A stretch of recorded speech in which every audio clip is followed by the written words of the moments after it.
Whenever I'm reading a book, I do this thing where I write down any interesting words that I've found, any intriguing words in a notebook. Then later on I'll sit at my computer and I'll look up the words in order to find out the interesting etymology and the definitions behind them. Well, then I decided that the second part of that process, the looking up words part, should be a show. So, welcome to Define, the boringest show on YouTube, right here at the Launchpad Writers Club. Cheers. Welcome back to the Launchpad Writers Club. My name is Andrew Lewis. This is another episode of the boringest show on all of YouTube, Define. Watch it while you do something better. Our first word today is Rugose. Rugose? Rugose. Rugose. Rugose. Wrinkled or corrugated. Rugose corals. That's a biological term, apparently. Okay. I don't think wrinkled, I'm just going to write wrinkled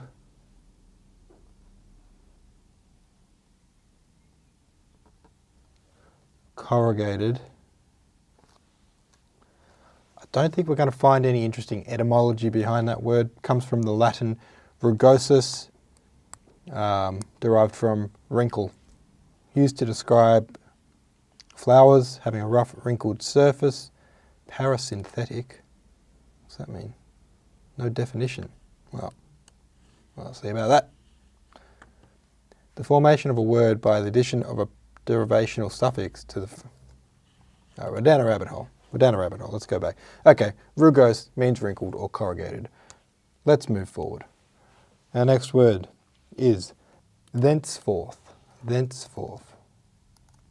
Oh, I can't type today. Thenceforth. Thenceforth.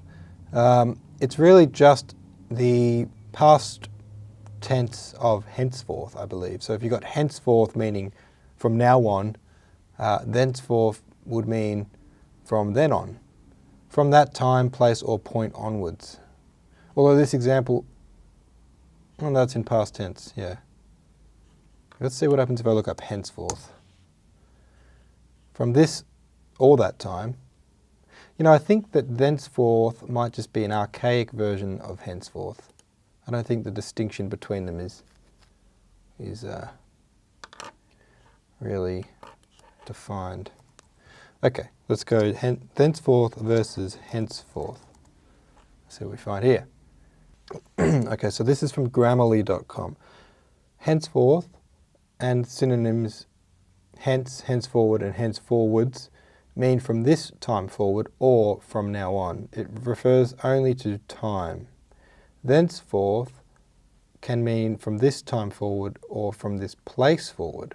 Okay, so it can mean from there on. You ever do that thing where you hold a cup of tea for like a minute before you take a sip? Yeah, me either. All right. Okay. All right. Maybe there is a little distinction between them. Thenceforth. Okay, what am I going to write here? From then on. The second definition, from there on. Cool. 2 down. Nice and quick. Third word, Earthbound.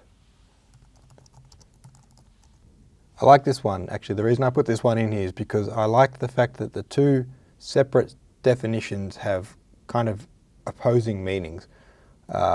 Meaning one, restricted to the earth, like a flightless earthbound bird, limited to material existence as distinct from a spiritual or heavenly one. So earth, kind of like earthly, as opposed to like otherworldly. Okay, lacking in imaginative reach or drive. So that's a bit confusing. So there, anyway, all those ones mean stuck in Earth.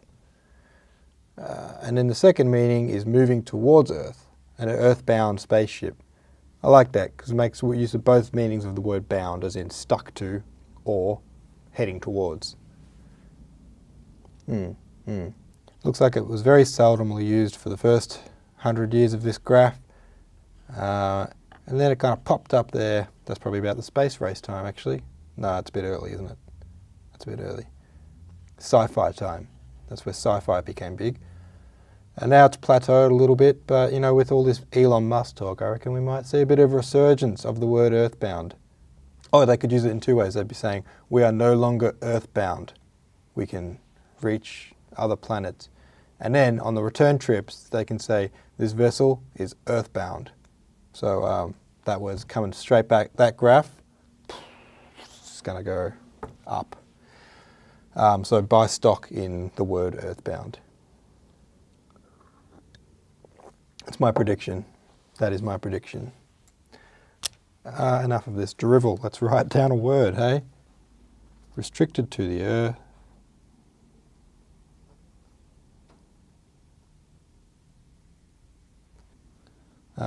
Not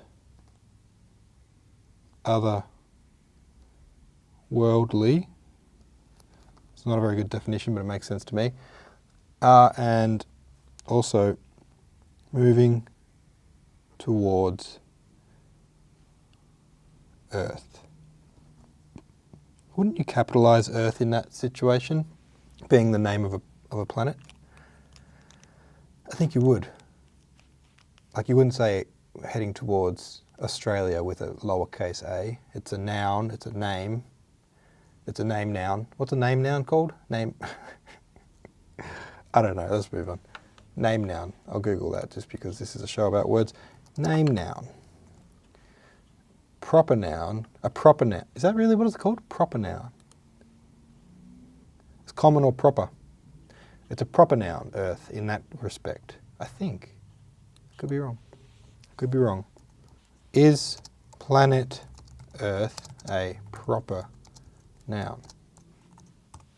Earth can be either a proper noun or a common noun. In English, proper nouns, nouns which signify a particular place, person or thing, are capitalized. Yeah, so if you're earthbound, you're talking about the place. Following this rule, when Earth is discussed as a specific planet or celestial body, it is capitalized.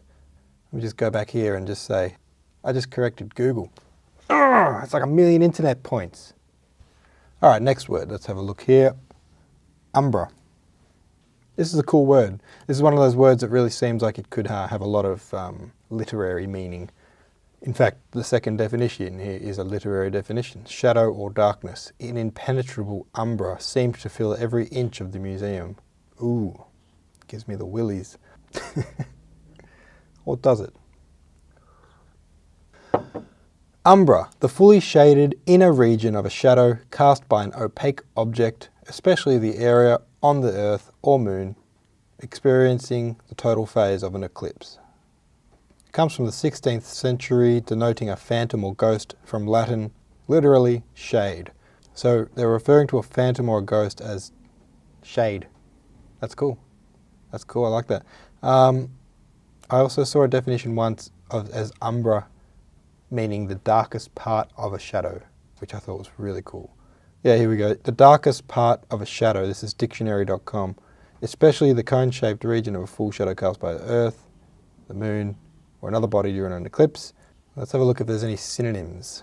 In thesaurus.com, synonyms include shadow, adumtration, never heard that one, obscurity, penumbra. Is that the second darkest part of a shadow? All right, going down the rabbit hole here. Define penumbra.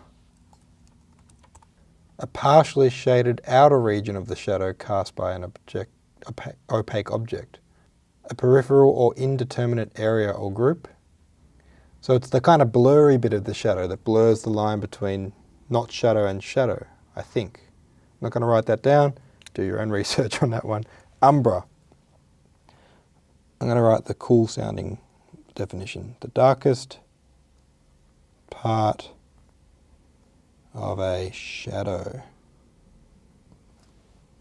Watch that crop up in every Instagram poem. Okay.